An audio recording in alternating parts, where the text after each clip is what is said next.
मेरा नाम आकाश और मैं स्टैंड विद नेचर का एक सदस्य हूँ। किस तरह से देख रहे हैं जो फैसला लिया गया सुप्रीम कोर्ट के द्वारा? देखिए, माननीय सुप्रीम कोर्ट की जो डेफिनेशन आई है रावली को लेकर के, इससे ये एक चिंता का विषय है। और आज हम देवसर धाम जो भिवानी से 6 किलोमीटर है, आज वहाँ हम इसका विरोध जताने के लिए गए थे। और हम माननीय सुप्रीम कोर्ट से ये गुजारिश करते हैं कि इस फैसले को वापस लिया जाए। इससे अनेकों जीवों को भी नुकसान होगा, मानव को तो सीधा सीधा तौर पे है ही, और अनेकों बीमारियां जो है, अगर क्या इसको खनन के लिए खोला जाए तो अनेकों बीमारियां जो है सीधे सीधे तौर पर व्यक्ति को झेलनी पड़ेंगी। अरावली को लेकर माननीय सुप्रीम कोर्ट ने एक नई डेफिनेशन दी कि 100 मीटर से नीचे की कोई भी पहाड़ी अरावली का हिस्सा नहीं होगी। इसको लेके हम लोग तो शाम में भी लगातार थे, अब देवसर में की भी पहाड़ी, क्योंकि देवसर की जो माता का मंदिर है वो पहाड़ी 100 मीटर से नीचे ही है, तो क्या उसको खोल दिया जाएगा, उसका जो भी किया जाएगा, हम इसके खिलाफ हैं कि ऐसा नहीं होना चाहिए। आप ये नई नई डेफिनेशन जो है, देखो आदमी तय नहीं कर सकता कि पहाड़ की डेफिनेशन क्या होगी, और कोई भी कोर्ट सुप्रीम से नेचर मुझे नहीं लगता होना चाहिए।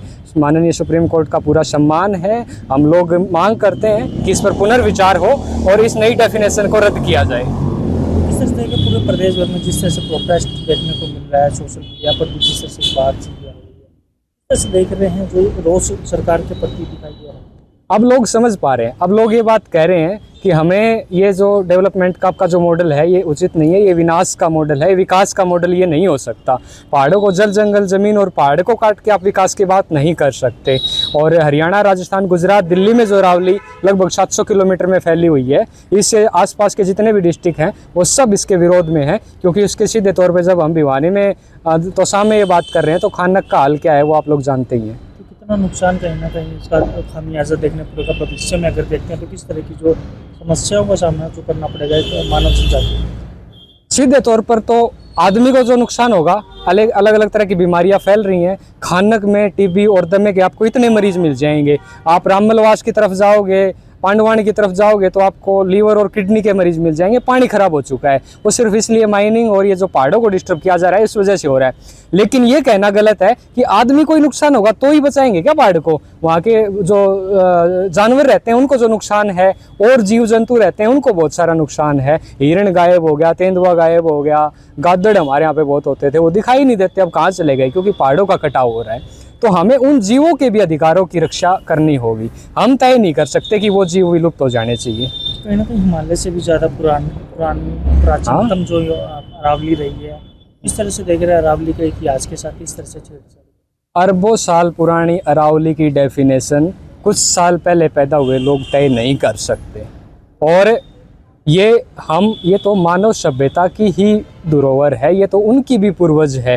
तो सुप्रीम कोर्ट, माननीय सुप्रीम कोर्ट से मेरा अनुरोध है कि वो इस पर पुनर्विचार करे और इस नई डेफिनेशन को रद्द करे।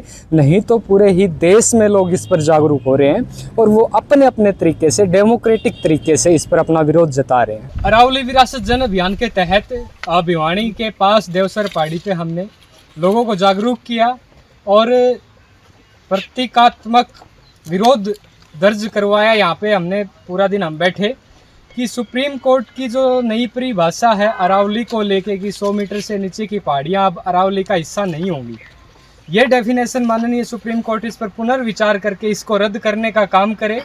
इसकी मांग को लेके आज देवसर धाम पहाड़ी पर, क्योंकि ये 100 मीटर से कम भी है, और ऐसी अनगिनत पहाड़ियाँ जहाँ पर हमारे आराध्य देव विराजते हैं, इनको बचाया जाना चाहिए। ये अरावली की डेफिनेशन के अनुसार बाहर हो जाएंगी, ऐसा नहीं होना चाहिए। और हम लोग जल जंगल ज़मीन की लड़ाई के लिए लगातार स्टैंड विद नेचर और अन्य साथी और अरावली विरासत जन अभियान के तहत हम लोग पूरे देश में लोगों को जागरूक करने की कोशिश कर रहे हैं।